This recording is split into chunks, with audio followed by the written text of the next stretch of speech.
Actually sa mga nakikita ko rin po kasi sa mga balita po sa Facebook, 'di ba?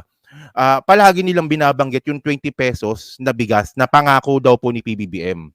Actually mga kababayan, hindi ko talaga kinampanya 'to, itong ₱20 na bigas.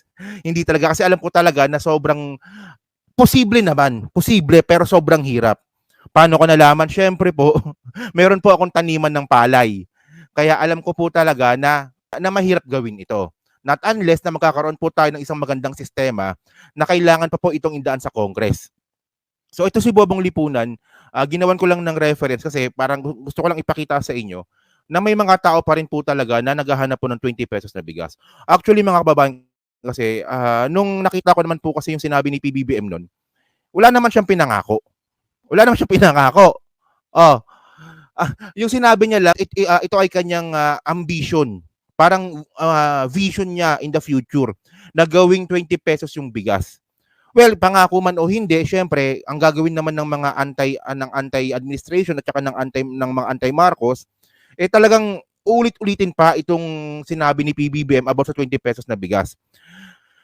So mga kababayan kasi kung itong mga tao na to ay walang alam sa economy, sa tingin ko dapat huwag kayo magreklamo. Kasi sobrang basic nun mga kababayan. Meron po kasing dalawang reason kung bakit po tumataas yung bigas. Unang-una po kasi yung presyo po nito sa buong mundo. Okay.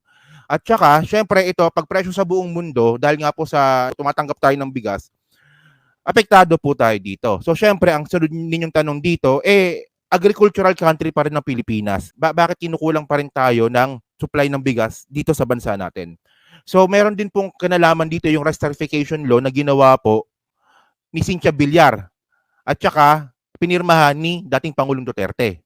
Okay. So unang natin pag-usapan dito yung usapin po ng bigas international. O diba, tama 'di ba? Pangarap no, hindi pangako. Magkaiba kasi 'yun eh. Magkaiba 'yun. Diyos ko naman mga tao na 'yan. Oh, unang-una po kasi mga kababayan dahil po sa may problema po yung India sa kanilang mga pananim because of disaster. Eh naghigpit po sila sa pag-export po ng bigas. So dahil nga po na naghigpit po yung India, maghihigpit din po yung ibang bansa na exporter ng bigas. Kasi sila naman po yung mauubusan. So syempre pag kulang po ng supply, ang ibig sabihin nun, 'di ba? Magmamahal yung presyo. Sobrang basic economics nun. So ito yung problema natin, 'di ba? Rice prices, okay. Rice prices soared to an over 2-year high in July. So sa loob ng 2 taon post-pandemic era, nagtaas na naman po yung presyo ng bigas. Okay? As top exporter, India banned shipments of white rice mid-month due to heavy monsoon rains, damaging crops and sparking supply concerns. Prices average $537 per metric ton in July, 50% higher than June price up to 27.9 year on year. So ang punto ko dito, tumaas ang presyo ng bigas. At ito po yung graph, hindi ko na babasahin. So ito ba, yan. So quarter 2021, ayan, tumaas ang mababa pa ang presyo, $400 per metric tons. So ito nga po sa quarter 2 ng 2023, so ito na siya. Nasa 500 na. So dahil nga po sa 'di ba, na imported po yung mga bigas natin. So apektado tayo dito. Oh. So mga kababayan, ito pa. So ngayon, napag-usapan naman ngayon natin yung problema natin dito internal. Okay. Unang-una po kasi mga kababayan, ito na naman, 'di ba? Hindi ko kasi pwedeng hindi sisihin si Duterte dito. Kasi po mga kababayan, si Manny Piñol mismo ang nagsalita dito. Si Manny Piñol po na dating DI secretary ni Duterte na nag-resign because of rice tariffication law. Siya mismo ang nagsalita na palpak po talaga yung pinirmahan ni Duterte. Okay. So ang ngayon, ang ginawa ngayon ni PBBM, ito ngayon lang to, no? Ngayong araw lang to. Oh. President Marcos backs review of rice tariffication law. Okay. So gustong reviewin po ni PBBM yung rice tariffication law na ginawa po nung panahon po ni Duterte. So basahin natin to dito, no? Oh. Manila, Philippines. President Marcos backs the review of the rice tariffication law or Republic Act 11203 the return of the powers of the National Food Authority amid the issue on rice supply and spike in prices, a ranking official of the Department of Agriculture said yesterday.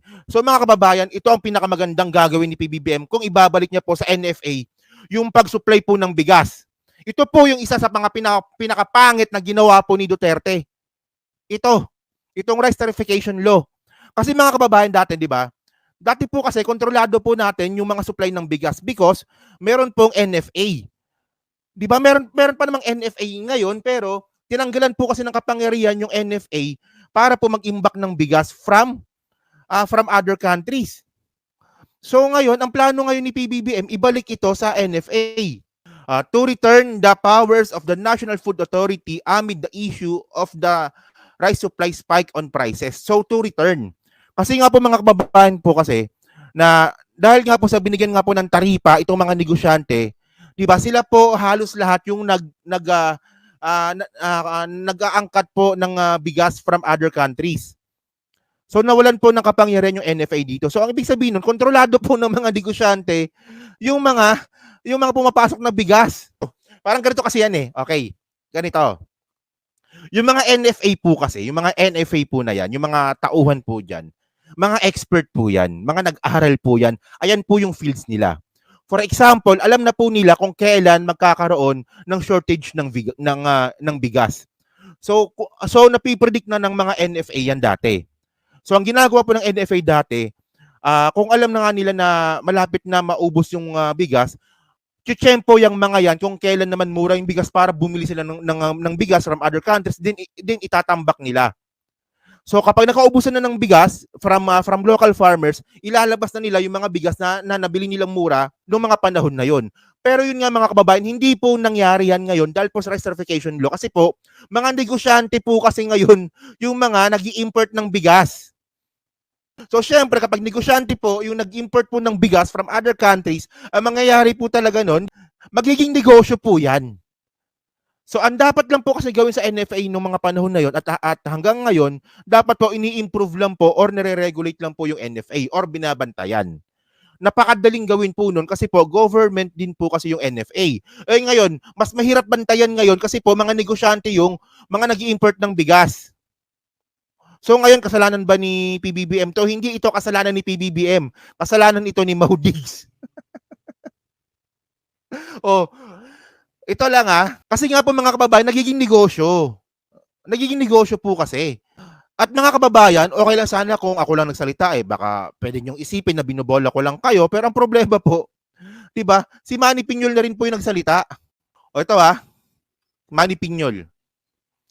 Kasi nag-post kasi si Manny Piñol about sa rice tarification law na talagang mali po talaga yung rice tarification law. Okay?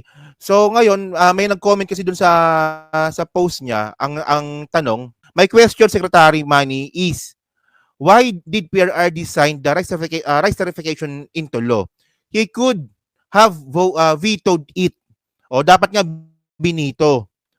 Were you not consulted with regards to rice tarification law, sir? Its pros and cons. So tanong ito ng follower ni Manny Piñol. So sumagot si Manny Piñol. Ito Okay.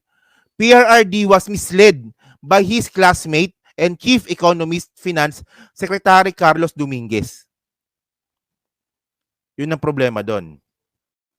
So masyadong nagtiwala si dating Pangulong Duterte dito sa kanyang classmate na ekonomista daw na si Carlos Dominguez. Ang sabi nga po ni Manny Piñol, dapat mag-public apology itong si Dominguez o kaya maghirakiri, magpakamatay. Sabi ni Manny Piñol.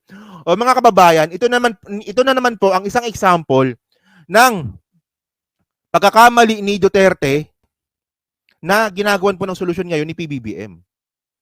Ang sabi nito, ano ba sabi nito?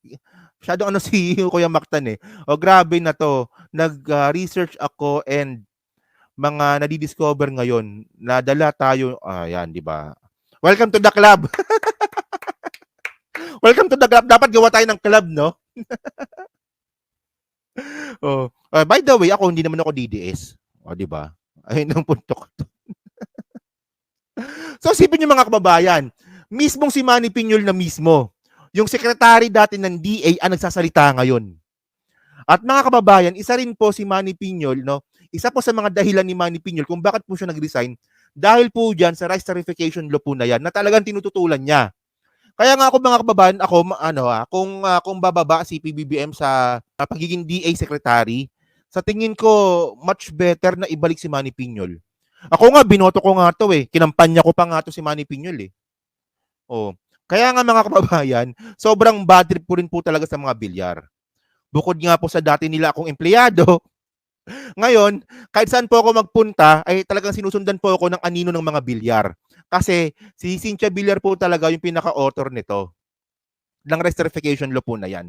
Para tayong ginahasa ni Villar, at saka ni Carlos Dominguez dito sa ginawa nilang recertification law. Isipin niyo mga kababayan, napakapangat na nga ng experience ko nung naging empleyado ako ni Villar, tapos ngayong nagninegosyo na nga po ako sa agriculture, minumulto pa rin po ako ng recertification law na ginawa ni Villar.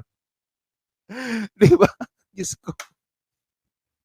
Ay, nalinaw-linaw Para tayong ginahasa ni Villar Ito po yung pangit pag bulok yung sistema. Kahit magaling yung presidente, basta bulok yung sistema, wala po tayong magagawa dyan. Di ba, isipin ninyo, di ba? Nagiging double purpose po kasi yung ginagawa po ng mga politicians natin. So, example na nga ito si Villar at saka yung example pa si Win Gatchalian about sa reclamation project. Isipin ninyo, di ba, yung negosyo at saka yung politika, napagsasama kasi nila. Kaya nga mga kababayan, para sa akin, pangit po talaga na ang isang negosyante ay politiko din. Kasi nga po, malaki po yung chance na poprotektahan niya po yung interest po ng negosyo nila. Ito, malinaw Senator Villar. Villar was the principal author of the proponent of the rice tariffication law, RA 11203. The country was obliged under our commitments to the World Trade Organization. Diyos ko. Actually, mga kababayan, pinagtatanggol pa ni Duterte to ang sabi pa ni Duterte, hindi pagbigyan ninyo yung recertification law. So, ang tanong ngayon, ito, 3 taon na yung recertification law. Nasaan yung kinita ng recertification law? Na dapat para sa magsasaka, nasan? Nasan? Ang hirap Kasi mga kababayan kasi, yung bulok po kasi sa recertification law, kasi meron akong kilalang nag-i-import ng bigas May kilala po ako, actually kaibigan ko siya Nakita ko yung style nila. Ito lang, secret lang to. Pasensya ka na bro ha. Ibubuking kita. hindi ko naman papangalanan Ito kakwento ko lang mga kababayan. Meron po kasing ginagawang style itong mga negosyante po na tumatanggap po ng bigas from other countries. Kasi po, meron po palang tier-tier yan. Yung tier-tier po, kumbaga groupings.